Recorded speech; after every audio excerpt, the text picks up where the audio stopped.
Fala, rapaziada do Descomplicando a Medicina, tranquilão?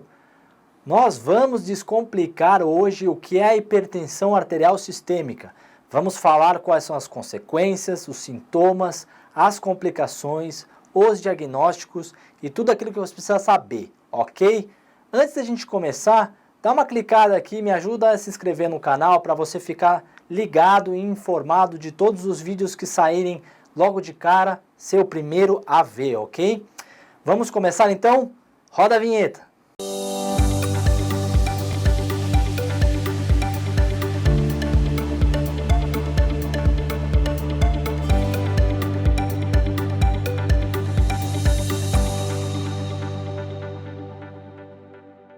Para saber sobre pressão arterial, nós temos que saber a fisiologia cardíaca.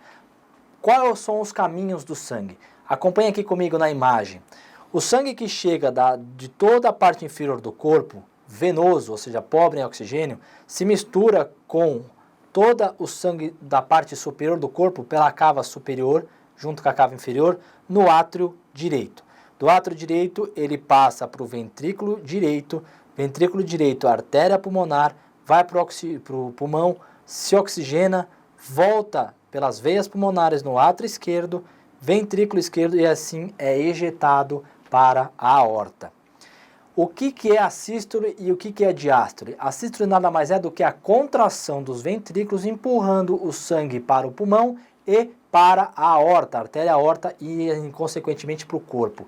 Isso gera ondas de pressão por resistência da artéria, ou seja, toda vez que você tiver uma sístole, primeira pressão é a maior força de resistência da artéria, vai fazer o primeiro som de Korotchkov. O que é isso?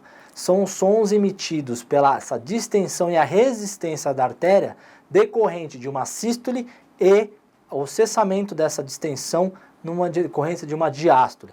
Então a gente utiliza um esfigmomanômetro no braço, principalmente que é mais fácil, e nós vamos escutar a artéria braquial para ouvir esses sons da resistência, da dilatação, da elastância da artéria, ok?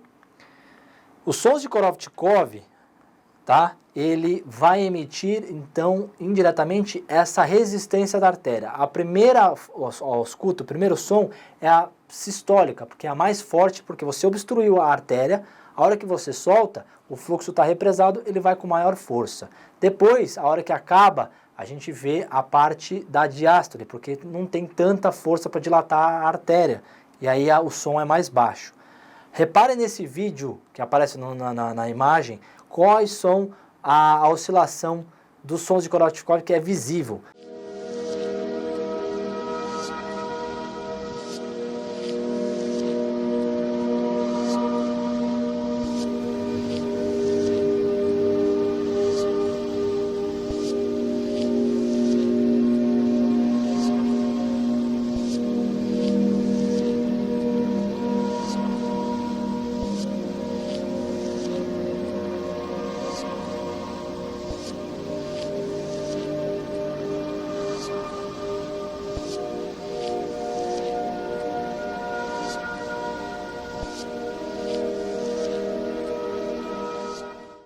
Agora que você viu então a oscilação do ponteiro do esfígmo sobre as ondas da artéria, a gente consegue partir para a fisiologia cardiovascular. Vamos, através de duas fórmulas, saber exatamente por que a gente tem hipertensão ou hipotensão. Então, a resistência vascular sistêmica vezes o débito cardíaco vai te dar a pressão arterial. A resistência vascular sistêmica é quanto a artéria vasodilata ou vasoconstringe. Por quê? Imagina um canudinho de refrigerante. Se você deixa ele bem fininho, a sua pressão na bochecha para você puxar o líquido é muito alta, é muito forte para você assoprar. Se você aumentar, então, o calibre desse canudão, fica mais fácil você empurrar o líquido e diminui a sua pressão na sua bochecha. Nada mais é do que o coração. Se você tem vasoconstrição arteriolar, o coração precisa fazer muita força. Isso aumenta a pressão das artérias e, consequentemente, gera para você uma pressão aumentada. Se você tem uma vasodilatação, essa vasodilatação repercute numa diminuição da pressão arterial. Ok? Pessoal, não se esqueça de você se inscrever e procurar nossas mídias sociais, o Instagram @Dr. Zanata e o portal descomplicandomedicina.com.br. Lá tem todas as informações precisas, o que é pressão, as fórmulas, todos os destaques que você precisa saber, tá? Procura então o nosso portal e as nossas mídias sociais. Continuando, esse débito cardíaco ele também é representado pelo volume sistólico, ou seja, o quanto sai de sangue do coração numa sístole, e a frequência cardíaca. Lembrando que para sair tem que chegar. Então a sua pré-carga tem que ser alta e a sua pós-carga tem que ser alta se você quiser uma pressão arterial, um volume sistólico elevado. Essas duas formulinhas são muito importantes para entender a pressão arterial. Então, o que é o conceito de uma pressão, uma hipertensão arterial? É uma doença crônica caracterizada pelos níveis elevados da pressão sanguínea nas artérias, acontecendo quando os valores das pressões máximas e mínimas são iguais ou ultrapassam 14/9, ou seja, pressão sistólica de 140, diastólica de 90 milímetros de mercúrio. Olha só que grave que está essa pressão sistólica e a pressão diastólica. Aqui nós temos os conceitos de pressão arterial, as classificações com relação à Sociedade Brasileira de Cardiologia. Nós temos estágios leve, moderado e grave de pressão sistólica e diastólica. Confira aí no seu vídeo, dê uma pausa para você ver a classificação bacaninha dessa hipertensão arterial. Então, quais são as causas da hipertensão?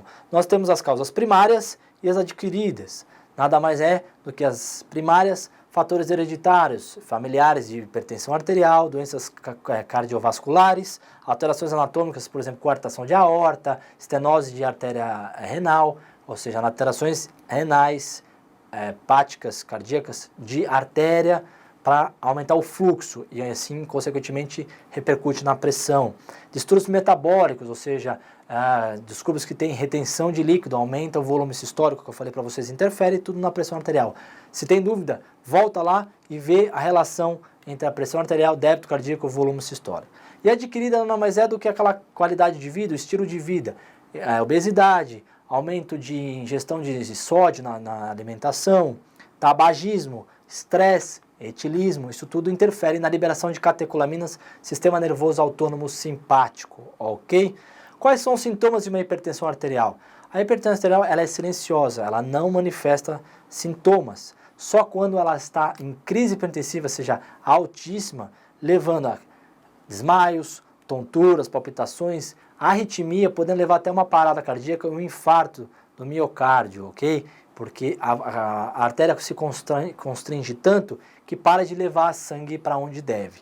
Cuidado também com as manifestações secundárias. Isso ao longo dos anos, os órgãos-alvos, rim, cérebro, coração, olhos, vão ser lesados, porque não chega sangue e entra num estado de isquemia crônica, libera mediadores inflamatórios e leva a série de repercussões. Tenho vários vídeos mostrando as repercussões disso daí que leva aos efeitos dos órgãos-alvo. Quais são os efeitos secundários, então, cardíacos? Insuficiência cardíaca, porque o coração está sempre batendo com força contra uma parede, ele cansa. As fibras se hipertrofiam, mas chega uma hora que ele não consegue mais vencer e entra numa insuficiência cardíaca, isso é irreversível. Arritmias, por hipertrofia, e um infarto do miocárdio, porque não consegue oxigenar aquele monte de músculo que se hipertrofiou. O renal, insuficiência renal, podendo levar a insuficiência renal crônica, dialítica, e um AVC no cérebro, por exemplo. Quais são os diagnósticos dessa hipertensão arterial? Nós temos as medidas adequadas, o paciente chega num consultório para fazer uma aferição, tem que estar relaxado, não pode estar esbaforido, suando, porque você está com liberação de catecolamina, estável, com alimentação boa, adequada, hidratado, ele vai fazer uma aferição. Se for 14/9, ele é suspeito de uma hipertensão arterial. Uma medida única, qualquer horário do dia, pode ser ou não, com exercício físico acima de 180 por 110 milímetros de mercúrio, já é muito suspeito de hipertensão. O mapa, monitorização da artéria não invasiva por 24 horas, você vai ficar com ele em cada 10 minutos, vai medindo a sua pressão. Você precisa ter uma média, aí é superior a 13/8 nas aferições, ou uma no sono, na vigília, acima de 12/7, já é muito suspeito de hipertensão. O tratamento ele pode ser dividido em farmacológico e não farmacológico. A gente sempre começa com a mudança do estilo de vida, ou seja, alimentação, cuidado com alimentos ricos em sódio, enlatados, condimentados que são muito salgados. vai aumentar a sua volemia por captação, né? No rim. Perda de peso, cuidado com perda de peso, sobrecarga cardíaca. Exercícios físicos e a redução do etilismo. O etilismo libera mediadores inflamatórios também, sistema nervoso autônomo, isso altera muito com a parte hemodinâmica. Já quando você faz uma alteração do seu estilo de vida por mais de 6 meses e não consegue resolver, ou seja, entrar num padrão satisfatório da sua pressão arterial, nós vamos fazer o tratamento farmacológico. O tratamento farmacológico consiste em voltar com a sua pressão arterial para medidas estáveis, adequadas, evitando então a lesão em órgãos-alvos decorrer do tempo. A gente precisa sempre estar em mente uma pressão para se basear, não passar disso, então normalmente a pressão sistólica abaixo sempre de 160 e uma diastólica abaixo sempre de 100, ok? Qual é o tratamento farmacológico da hipertensão? Nós temos as enzimas inibitoras da conversão de angiotensina. A angiotensina é um potente vasoconstritor e além do mais ela estimula também a aldosterona, que vai aumentar a captação, reabsorção de sódio no rim, aumentando a sua volemia. Isso é representado por captopril, enalapril, os medicamentos. Você pode conferir ele aí na sua telinha. Os bloqueadores dos receptores de bradicinina, ou seja, a losartana, vai atuar também nessa parte de vasoconstrição arteriolar, mesma função da angiotensina. Os diuréticos, tiazídicos principalmente, para eliminar o sódio da diurese, fazendo com que você perda líquido, diminui a volemia e assim o volume sistólico, repercutindo no débito e assim na pressão arterial. Os bloqueadores de canais de cálcio, porque o cálcio é essencial para a contração muscular arteriolar, você diminuindo o cálcio, contrai menos, faz vasodilatação.